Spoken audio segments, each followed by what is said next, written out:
We are indeed live. Cool. Alrighty. Do you have your documentation pulled up? I do.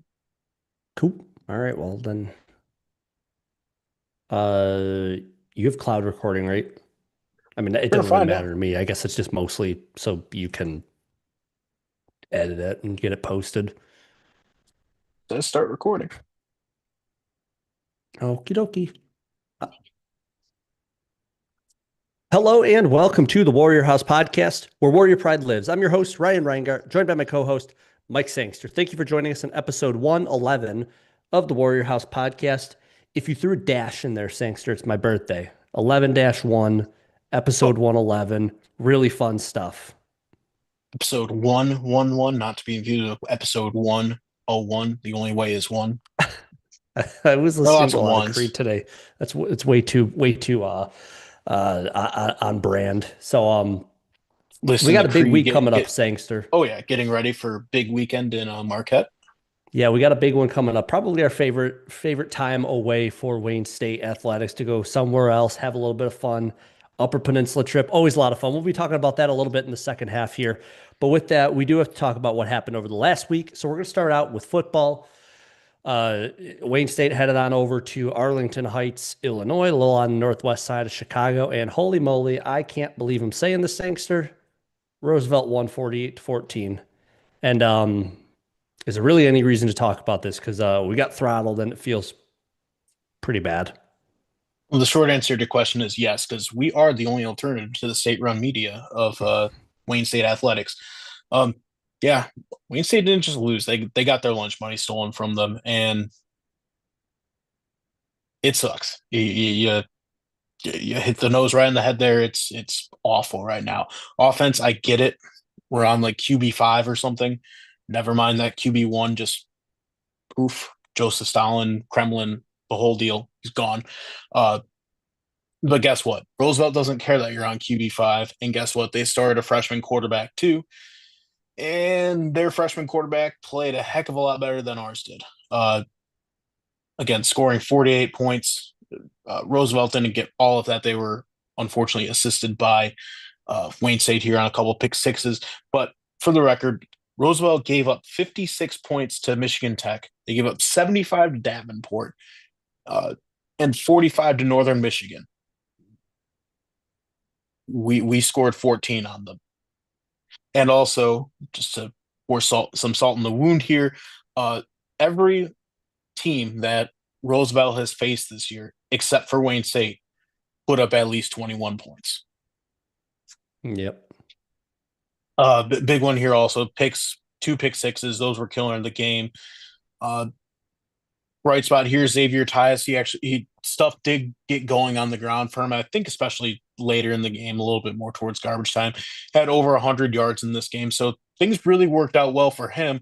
Just kind of the rest of the offense was not that great. And defense, they weren't responsible for all 48 points here, but giving up 34 points to Roosevelt, it's not going to win you many games. And it's not like Wayne State did have drives where we put Roosevelt in really good field position.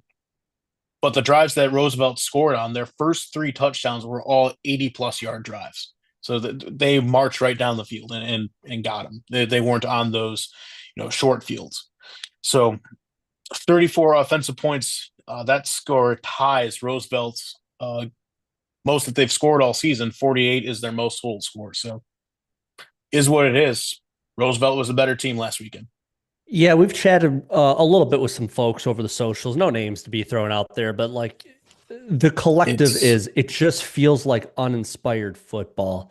I yeah. mean, when we can go up against some of the bigger name teams, it compete for a little while, but then it kind of falls apart. And in this one, like it was just never like we were competing. And also, like I mean, I am looking down a little bit at Roosevelt. Like to no The, issues against their football team. They are what they are, but they're recently up from D3, kind of punching up in their weight class a little bit, and they've held their own in some instances. We're going to talk about another team that's kind of been holding their own that we get to play next week. So I mean, it's a scary situation where Wayne State's the bottom feeder when it comes to GLIAC football right now, and that's not something we're too accustomed to. We're No, not not accustomed to being the top dog all the time, but being right at the bottom there and trying to fight and scrap to get just a singular conference win is not something we're very used to. yeah, we're at the point now in a spot that we haven't been in 20, 25 years or so. It's not that great right now. Stuff that No, was it's pretty not. great, no. But stuff that was pretty great over the weekend was the men's and women's cross country squads. They were out in Kenosha, Wisconsin for the NCAA Midwest Regionals. Finishes out of here, men finished ninth out of 29 different teams, and the women finished 10th out of 27. Uh, on the men's side, Jared Platt finished 21st, Glenn Davis in 29th, and then Sean Pettis in 37th. After that, there was kind of a bit of a fall off in the guys there, but those are your top three warriors in this one. On the women's side, Ava Peters finished in 28th, Robin Breslin finished in 42nd, and rounding it off, Aubrey Migoski and Emily Rudlaff finished in 69th and 70th. Yeah, so I mean, really good stuff there. It's definitely one of those another instance where there's a handful, two or three out of the scoring runners that perform very well, and after that, you kind of got to go down the individual uh, finishers to really find the next scoring athletes, and that's kind of what pulls Wayne State down a little bit in this one. But this is regionals. I mean, the Midwest has some pretty good schools when it comes to cross country. So nonetheless, really good stuff there. Including ones in our own conference, unfortunately. Yeah, Grand exactly. Valley. So Yeah. I will say I do believe Jared Platt was all region. I don't know if it's been solidified yet that he's going to be making out to nationals, but with a 21st place finish for individuals, it kind of feels like that's what his destiny is. So we'll confirm that definitely over the socials if that ends up being the case. But with that, barring any future stuff over on the men's side, the women's cross country season is likely wrapped up, which means track and field is next for them. They get on into indoor track and field. The schedule is out. And they'll be getting their first action in just a couple of weeks. I want to say early December. And it's just a singular event that they have. Otherwise, they really get busy as you get into the middle of January. That's really when their season kind of kicks off. And much like cross country season, blink and it's over. So when we start talking about that one, it's going to feel very quick that we're going to be talking about postseason there. But that's what we got going on over on the women's side. But yeah, so definitely going to keep our eyes out for Jared Platt. Looking over at swimming and dive, Sangster, this team was up at Northern Michigan. We're going to be there at the time that we're recording on Friday in 2 days. So really too bad. Like you said in the last episode, they couldn't overlap these two, but I don't think it was Wayne State's decision to make. So whatever there. But starting over on the women's side for women's swimming and dive, the women fell by a score of 61 to 239. And for those of you that are kind of like, oh my goodness, what a crazy score. Yeah, Northern Michigan's got a very good women's swim and dive team. And they have for quite some time. They also, put quite a bit into their facilities up there. It's one of those teams that they're very proud of. When it comes to a lot of our podium finishes, I think there were really only three. It was a pretty handily. That's not even a word. It is. I just don't think not in the context you're using it. Yeah, probably not. So I mean, like Northern had their way in this one. They went Yeah. out, they swam in their pool, and they walked away with a big time win. Flip side of that, though, is that the men got a huge win here, 163 to 137. Quality team again from Northern Michigan. So a big win, I think, for Wayne State. Probably one of their, it feels like one of their first wins in a while against them. I'm sure it's split, but big time win at Northern Michigan. Max Wasiniak gets GLIAC Diver of the Week. Yeah, I mean, really So good stuff for them. yeah, And again, good stuff. I was Strong start to the season.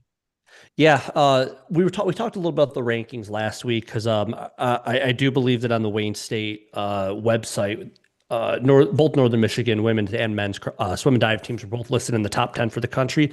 I couldn't find what rankings that was citing. It's probably out there. I just was not able to find it, but I believe it did have the men's team listed at number 8 in the country for Northern Michigan. So a Yep. win over them at their facility after a little bit of a difficult drive. It's not that easy to get up there, but I mean, it's easy to get up there. It's not that difficult, but like it's far.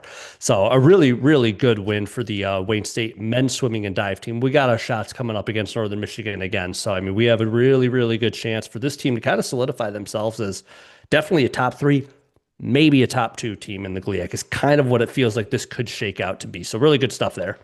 Yeah, and it would certainly help them as far as like a top 10 finish goes nationally. Right now, Wayne State was ranked number 11 going into this meet, beating the number 8 team. That's certainly going to help. I could only imagine that in the next set of rankings that Wayne State will jump up to number maybe 10 or 9 or so. You would definitely think so. So, my favorite team to talk about right now, Sangster, no surprise, Wayne State volleyball. This team is just everything that I want to see in a lot of our Wayne State teams. I mean, resilient, winning. Don't need to go out there and win every game. The ones that you don't win, rebound, come on back, and just stay competitive, continue to improve. And it seems like that's what they're doing. So starting back on Friday, November 7th, a little bit of a trip for the Wayne State volleyball team as well. If we didn't mention, all of our teams were out of town over the last week. So if you were looking for stuff to do on campus, it wasn't athletics related. But Wayne State headed on up to Lake Superior State. And in the words of Dan Campbell, we dragged Lake Superior State out to the deep, dark abyss of Lake Superior. This one was not close. Wayne State wins this one 3-0. Very, very comfortably. Paige Geitbrock with 4 aces and Kayla Giroux with 14 kills. That was the big story here. And this team was just very confident in this one, knew what they had to do, went up there, made the win happen, close out Friday. Yeah, on the flip side, the match against Saginaw Valley State on Saturday, November 8th, that one was significantly closer. Kind of a reverse sweep here. And Wayne State found a way to win in the face of adversity.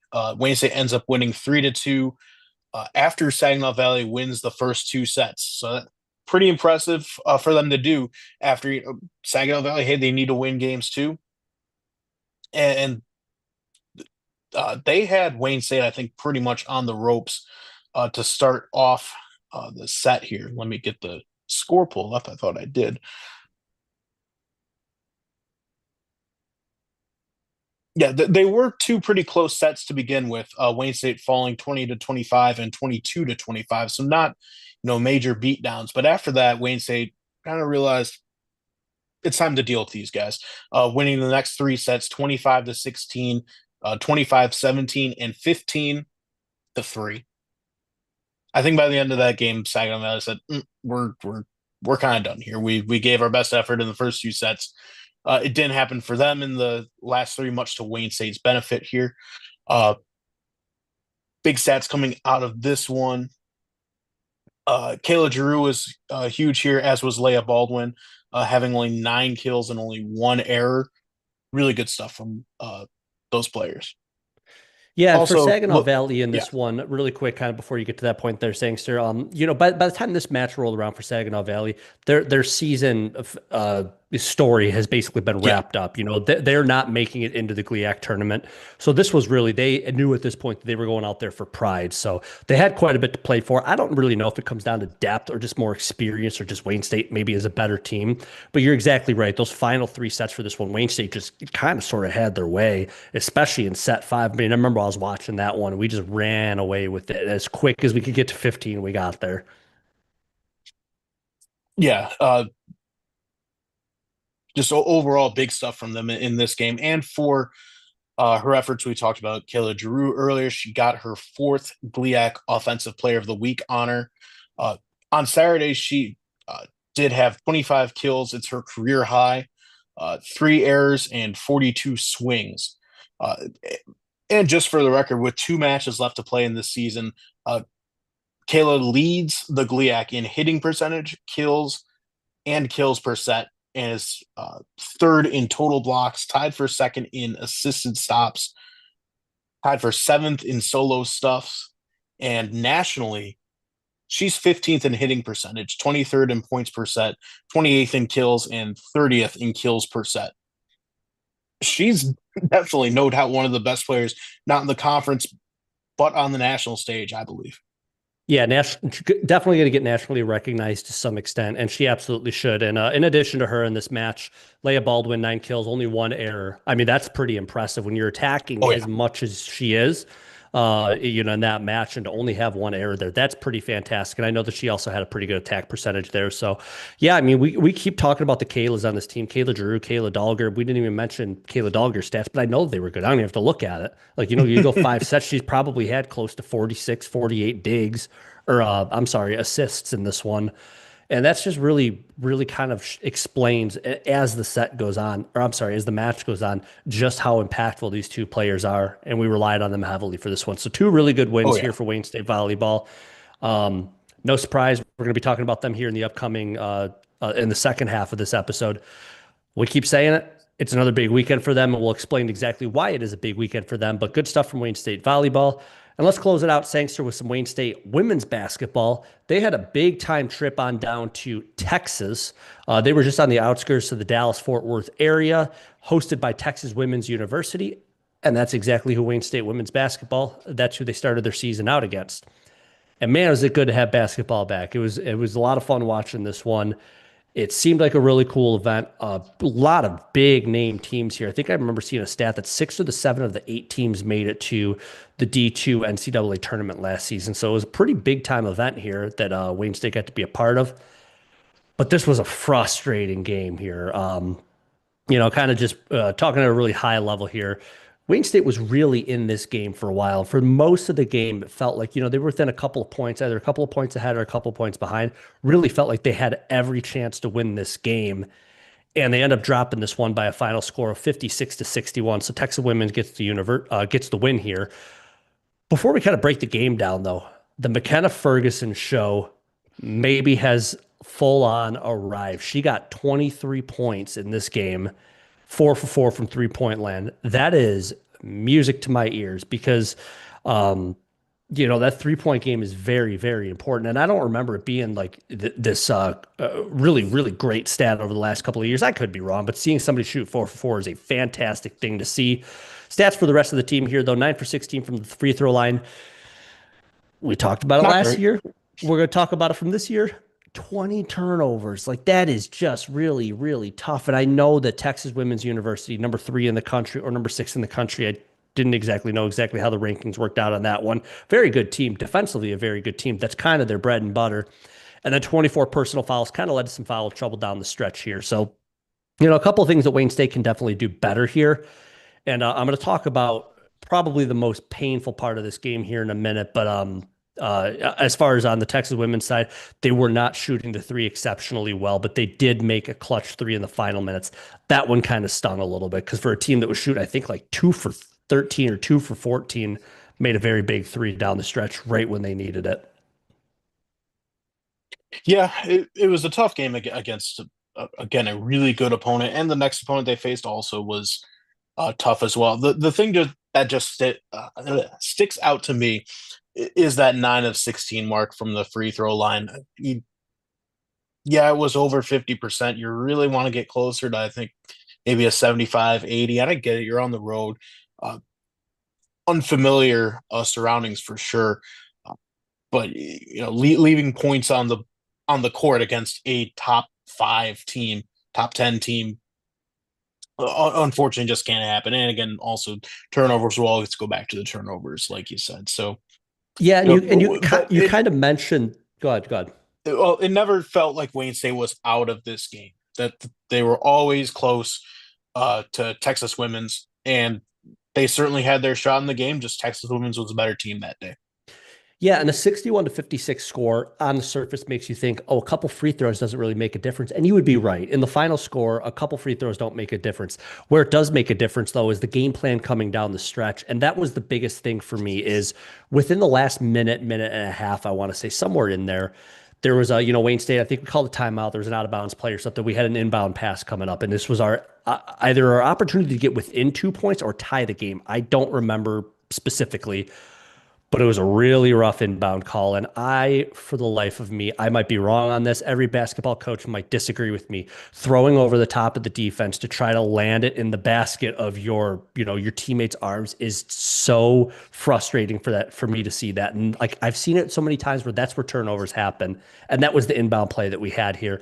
led to a turnover. Texas Women's University brought it down the court or got fouled. I don't remember. They knocked some free throws down. And that's when, leading up to that inbound play, that's where the free throws make a difference because that changes everything that you do. If you're within a point, you're doing everything that you can to inbound the ball, kill the clock, hold it, and try to take the last shot with lead, if nothing else, leave less than 2 seconds on the clock, and then let Texas Women's University come on down and try to beat you. But when you have a couple of missed free throws, as you were saying, Stinks, where you want that percentage a little higher, that's where that's very impactful to me. Yep. So yeah, overall, I mean, it was a good game for Wayne State against elite competition. Came out short in this one. Where they didn't come up short though was the next game on Saturday, November 8th, facing Alabama Huntsville. Didn't look like they're ranked right now, but still a good team from last year, another playoff team. And going down to a new place, Texas, for a new tournament that we've never played in before, be really great to come back 1-1, and that's exactly what happened for Wayne State here. They ended up winning this game 83-76. Again, McKenna Ferguson show.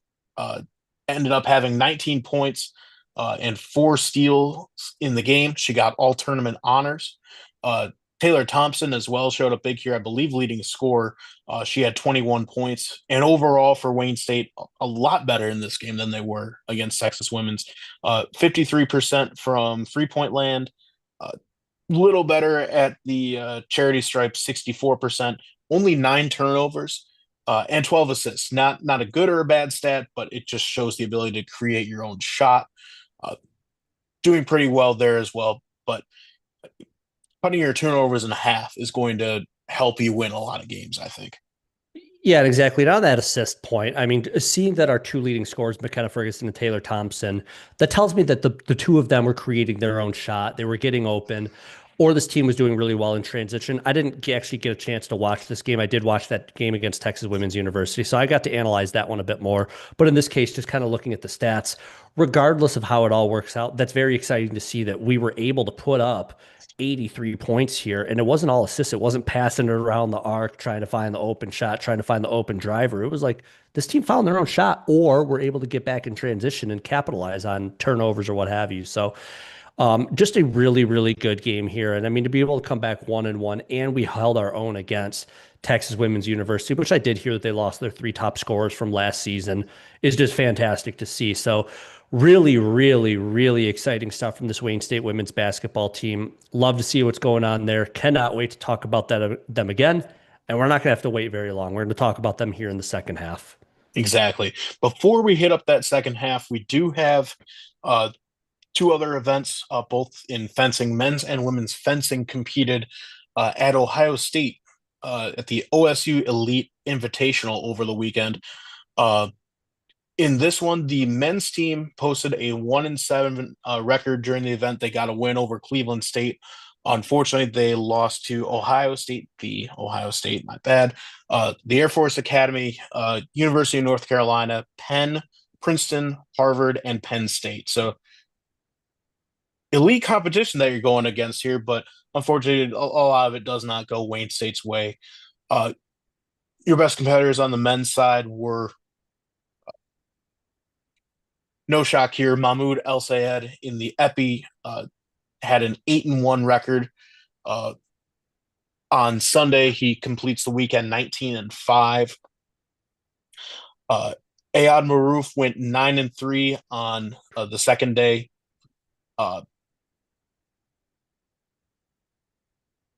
Correction. He went 9-3 on Saturday, the first day. Unfortunately, he lost his 6 bouts on the second day. He finished 9-9 in saber. And on the foil, looks like Wayne State's best fencer was freshman Lucas Tassau. He finished 5-12 in this one. On the women's side, it looks like they went 2-4 over the weekend. Wayne State got wins over Air Force and Cleveland State, and then they fell to Ohio State, North Carolina, Denison, and Harvard.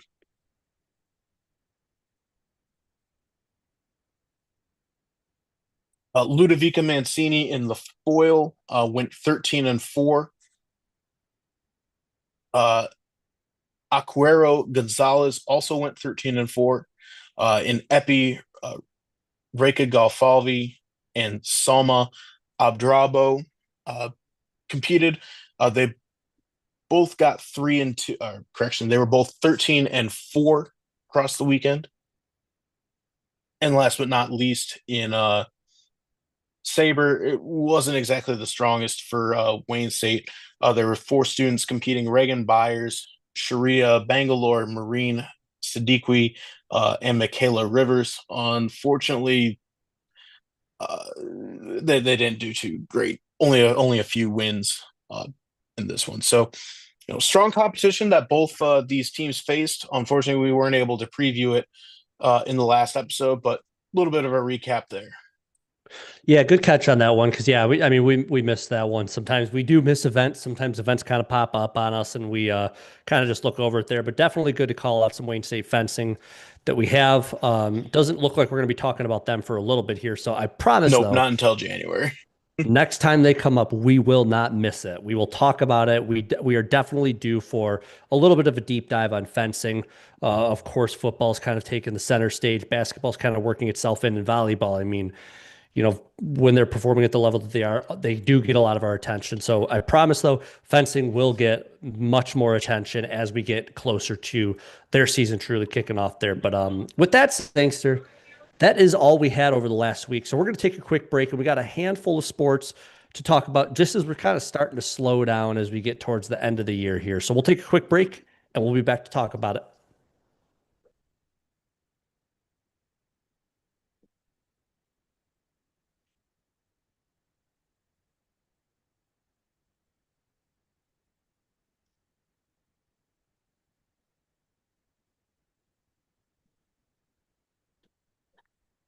There Here we we go. go.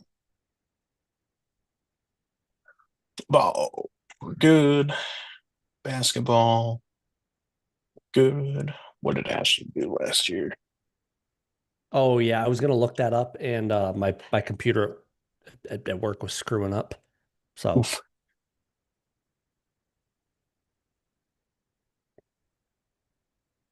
are you looking up men's or women's basketball? Men's. Okay, I'll do women's. Oh wait, no, I already did. Yeah, I already got it.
Okie dokie. Cool. Alrighty, I am good. If you are. Yep.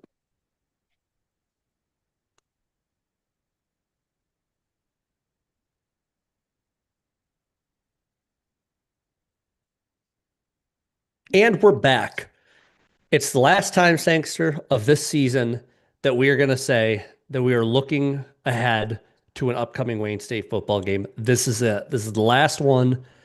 Uh, this team's 0-10. This team's 0-6 in conference play. Been a bad season. I don't know who's been having fun with it. I mean, I'm sure somebody's enjoyed showing up, playing, getting out on the field, showing up to tailgates, traveling, all that. Like I understand, like that, all of that is very exciting, but nobody wants to see this team go 0-10, and nobody wants to see Oh, this and team go 11. 0-11. Yeah, so I Oh mean yeah. that makes it, Oh, yeah. yeah, yeah. Nobody's wanted to see that. So I mean that's the situation though that we have right now. So we kind of highlighted it in the first part of this episode that this is probably our favorite trip, and I guess you could say we saved the best for last. We get to head on up to the Upper Peninsula. We get to go to this game. We get to explore the Upper Peninsula, do all the fun stuff that we do in either Marquette or Houghton. And this year, it's Marquette. So we're gonna go. We're gonna have fun. A football game ain't gonna ruin our trip, and we will be on our best behavior regardless of what happens here. So I mean, this is the situation that we got here. I don't really know what else there is to say though, Sangster. Somehow I don't think that wearing a Wayne State hoodie into a Northern Michigan bar, I don't think I'm going to get threatened this year. Uh, Probably not. I don't think that's how it's going to go. Just the way that these seasons have gone for both teams. Uh, you had in here. What else is there to say? Well, really, we're just praying there's no injuries, that there's no unsportsmanlike conduct penalties. Nobody needs that on either side of the ball. Neither of these teams are really going anywhere. Pretty much all their end of season goals are unfortunately done. So just hoping for a clean, fun game. May the best team win. There are a lot of implications, I think, now for Wayne State in this game versus Northern. I don't know if we reported on it. Yeah, we did report on it last week. Northern ended up making a change at the head coaching position. Uh, we'll see if that guy sticks around or if they're going to begin another search for a new guy. But right now, Northern Michigan's coming off of probably now their second biggest win of the season. I think their win over Roosevelt still probably takes the cake. That was their first win in nearly 2.5 years, and their first under their now previous head coach. This win against Davenport, still a really big one. Overtime win, 47-45 barn burner for Northern Michigan. And remember that this is a team that doesn't really pass the ball. They installed a pure triple option, not what Wayne State was running, but a pure option type team. So they're not going to be passing the ball a lot. They're going to be running it to be able to get that kind of score against, it's still a pretty good Davenport team. That says a lot. Wayne State does have their work cut out for them in this game, but again, on both sides of the ball, just hoping there's no injuries, no extracurriculars going on. Just play a smart, clean game of football.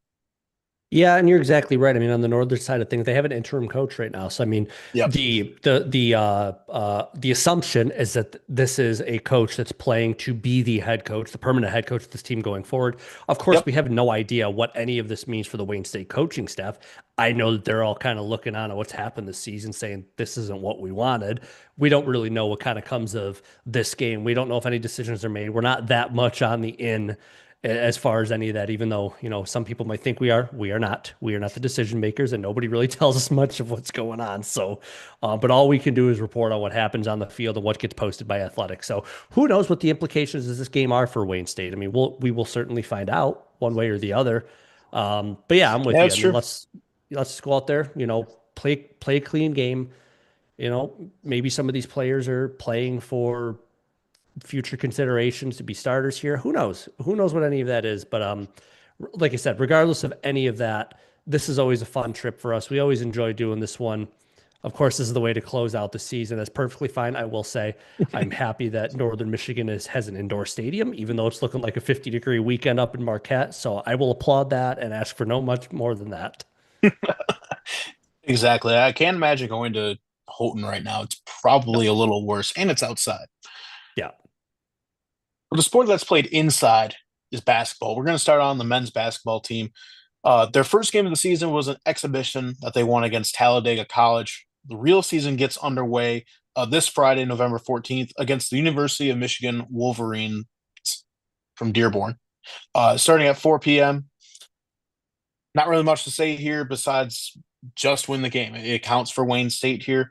Uh, Michigan Dearborn is an NAIA team. They have played feisty against Wayne State in years past, but still one that I think that Wayne State should just be able to go out and handle their business. Another test for this new look Wayne State team. You would like to think that the size that Wayne State has now can really match up against a team like Michigan Dearborn.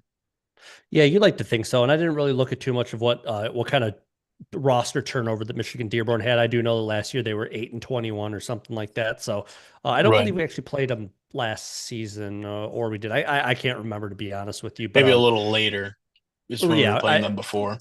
yeah. So I mean, regardless of any of that, you're exactly right. Just go out there, let's win this game. Let's learn a little bit about ourselves.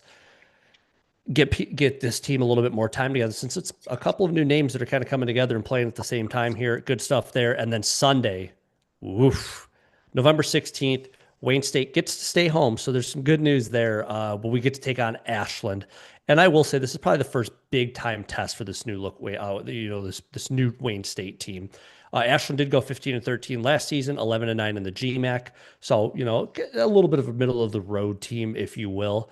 But definitely, this is a regional game. I mean, this is not exactly who you need to compete with throughout the season, but especially if postseason hopes, this could be one of those teams that you just may be competing against. Yeah, and I'm not exactly sure what Ashland changed going to this year, but for the record, Wayne State's record last year was 15-14 and 11-9 in their conference. So very similar conference records last season. We'll see what both teams changed up this year. Certainly, a win here helps you if you're aiming to get an at-large bid into the NCAA tournament in region game.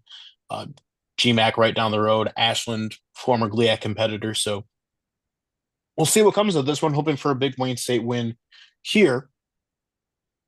Women's basketball also plays this weekend. They came fresh off a trip to Texas where they went 1-1. And they get almost as an exciting trip to the middle of Ohio. On Friday, November 14th, Wayne State will be playing at Malone in Canton, Ohio, starting at 4:30 p.m. Malone went 22-8 last season, and they started it out with a win over Wayne State. So really hoping for a different result this time. Following it up on Saturday, November 15th, Wayne State will be playing Ashland in Ashland. Ashland is one of the best Division II teams. Usually it's between them and Grand Valley. Grand Valley got it last year. Ashland, I'm sure, was still up there. They ended up going 32-4 last season, which again included a pretty healthy win over Wayne State. If Wayne State can play like they did against TWU last week, who knows what could happen in this game, but I would like to say that the Warriors would have a shot here if they can play as well as they did and clean up a few things that they needed to in that first one. Yeah, I fully agree with. I mean, this is, as you kind of put it, it's not the most exciting place in the world to have to go to, the middle of Ohio, but regardless, these are two pretty good teams that we're getting to go and face on their court. So Wayne State, this women's basketball team did not do themselves any favors if you're being able to go out there and get some, casual games. No, we're going head on. Before we even get to GLIAC play, we're like, wouldn't it be fun if we played some of the best teams in D2 women's basketball? That's exactly what they're doing. So, we'll see how that plays out as the season continues on, see what kind of dividends it pays off, if you will. But yeah, that one against Ashland is a big one. And, we get to focus a lot of our attention on Malone since that's kind of the next game here. So, to quote our guy Matt Williams talked about it from last weekend when Wayne State headed down to Texas. Would love to see this team come back 1-1. I think that would be really, really good. And no shock here, Sangster and I are going to be up in the Upper Peninsula on that trip, so we're not going to get to see any basketball this weekend. I'm sure we'll be following along. We might be streaming it, keeping up tabs on what's going on here. We'll study the stats, and we will definitely report back on what happens there. But best of luck to both of our basketball teams as they really, really get their season underway. Yeah, for sure. And wrapping it up for this weekend of sports, we've got the team of the fall volleyball right now sitting at a record of 19-5 and 11-3 after two wins over the past weekend. Biggest thing here is when you're a competitive team, every weekend is a big weekend, and this is the last weekend of the regular season now. They come home and they close out the regular season with two more big games against Grand Valley and Purdue Northwest. So before we get into that, let's start out with kind of what the implication for Wayne State is right now. Wayne State is currently in a three-way tie for first place. Don't want to think too much about the tiebreakers right now. We got to handle our business mostly because Ferris State, well, head to head, Ferris State swept us. So we really want to stay above them. Uh, you're also in that tie with Grand Valley. Grand Valley plays the same opponents. Grand Valley playing Wayne State and Purdue Northwest. Also, Ferris on their part has Roosevelt and Wisconsin Parkside. Parkside's looking like a top four seed. They're looking to for a win to get that to happen for them as well. So don't count them out. Ferris State has lost a couple games now this year, so it could certainly happen again. Starting out on Thursday, November 13th, volleyball will be playing Grand Valley, 7 o'clock in the Mathi. Grand Valley comes in with a very similar record to Wayne State, 16-7, but 11-3 also in the GLIAC. We beat them once. I am fully confident we can do it again on our home court of all places. Probably the biggest volleyball match of the Mathi now. These last few games have been the biggest matches of the season at home. But hey, it's the end of the season now. You're playing a team that you're tied with for first place.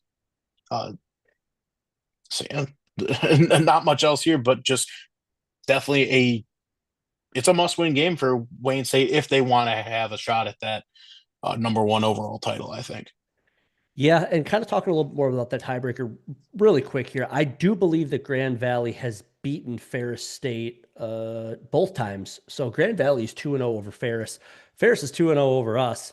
We're currently 1-0 over Grand Valley. So insert Spider-Man meme because that's kind of what it feels like. If we're able to Yeah. take down Grand Valley, that's kind of what it comes down to. So again, like it's really hard to break down all of the instances because none of these matters if Wayne State is not able to go out and win both of these matches. And you kind of talked about it, like Fair State's not out of the woods yet. Yeah, Parkside's really going to do everything that they can to get the win there and try to get that 4 seed so they can have a home match to start out this GLIAC weekend.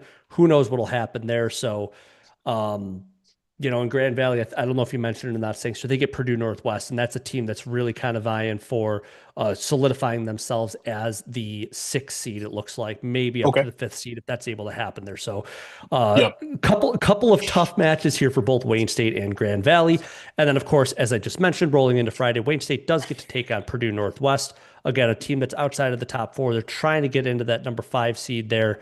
So they'll be playing for real in this one as well. So both of these, while they are fantastic to have them at home, I don't think it really makes any of these easier because the stakes of both of these matches are enormous, Yeah. absolutely enormous. No doubt. So that's what we got going on there. And I mean, and again, this is we continue talking about this is the team of the fall, and this is the one that we're going to continue to keep our eye on. And we got a couple more weeks about talking about them. So regardless of what happens this weekend, we will continue to talk about them as they get into GLIAC postseason play. Likely, knock on wood, into postseason regional NCAA's, if you will. But that's what we got, saying, sir. Very excited to see what happens. Again, of course, we're going to be out of town for this one, but we will be following along here as well. A lot of stuff going to be happening while we're up in the Upper Peninsula. And best of luck to all of our teams. Anything else to throw out there? I think it's just a good thing we've got that Flow Sports account going. True that. So we'll definitely be leveraging that a little bit. So with that, that's all we got for the upcoming week. Huge, huge weekend coming up here. Can't wait to get back, report on all of it. But in the meantime, Sangster and I will be in the Upper Peninsula trying to root on our Wayne State football team to a good game there. But with that, we appreciate everybody listening in on episode 111 of the Warrior House podcast. And remember, it's always a great day to be a Wayne State Warrior.